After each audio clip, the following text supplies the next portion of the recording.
আসসালামু আলাইকুম। আমি ধ্রুব আছি আজকে ব্রাহ্মণবাড়িয়া রেলওয়ে স্টেশনে।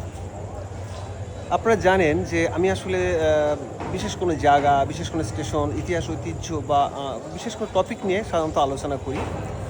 আর ব্রাহ্মণবাড়িয়া স্টেশনের এমন একটা বিশেষ জিনিস আমার আজকে নজরে পড়েছে, যার উপর ডিপেন্ড করে ভাবলাম যে আপনাদের সাথে শেয়ার করি। জাস্ট ছোটো করে একটা কথা বলি যে আমরা রাস্তাঘাটে বিভিন্ন জায়গায় বিভিন্ন ধরনের প্রাণী দেখতে পাই, যারা রাস্তাঘাটে ডাস্টবিনে বা ময়লা আবর্জনা স্তূপ থেকে খাবার খায়। তো যারা পশু পাখি প্রেমী তারা কিন্তু এদের প্রতি অনেক সিম্প্যাথি কাজ করে। তো এর উপর ডিপেন্ড করে, এই সিম্প্যাথির উপর ডিপেন্ড করে ব্রাহ্মণবাড়িয়ার একটা সম্ভবত হোটেল হবে, আমি জানি না এ সম্পর্কে, কুজিন কুজিন একটা ভালো ব্যবস্থা করছে ব্রাহ্মণবাড়িয়া রেলওয়ে স্টেশনে। সেটাই আজকে দেখানোর জন্য আমি আজকে ব্রাহ্মণবাড়িয়া রেলওয়ে স্টেশনে উপস্থিত আছি। দেখুন বিষয়টা, অ্যানিম্যাল ফিডিং জোন।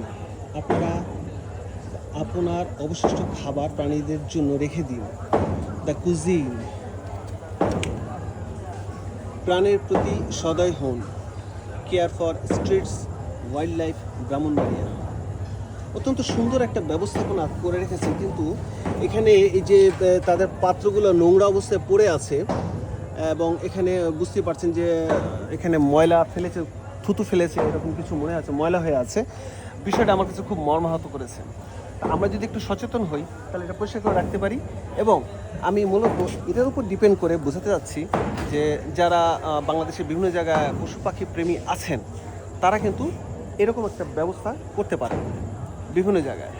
তাহলে এই যে আমাদের বিভিন্ন জায়গায় যে পশু পাখিগুলা না খেয়ে মারা যায় বা অসুস্থ হয়ে পড়ে, তারা একটু খাবারের ব্যবস্থা হতে পারে, তারা একটু খাবার খেয়ে বাঁচতে পারে। পশু পাখিদের প্রেমীদের জন্য এই ব্যবস্থাটা একটা দৃষ্টান্ত হতে পারে। দ্য কুজিনকে আমি ধন্যবাদ জানাচ্ছি, এবং আমি আশা করছি যে তাদের এই ধরনের ব্যবস্থাপনাটা আরও উত্তরোত্তর আরও বৃদ্ধি পাবে, আরও বিভিন্ন কাজে তাদের এই কন্ট্রিবিউশনটা মানে গ্রহণযোগ্য হবে এবং ফলপ্রসূ হবে। ধন্যবাদ, ভালো থাকবেন, সুস্থ থাকবেন এবং সুন্দর থাকবেন। আমি ধ্রুব আপাতত বিদায় নিচ্ছে। দেখা হবে, কথা হবে কোথাও না কোথাও, কোনো না কোনো জায়গায়। আমি ধ্রুব ঠিক হাজির হয়ে যাব। সে পর্যন্ত আল্লাহ হাফেজ, আসসালামু আলাইকুম, শুভরাত্রি। পশু পাখি প্রেমীদের জন্য এটা একটা সুন্দর একটা ভিডিও আপনাদের তৈরি করলাম।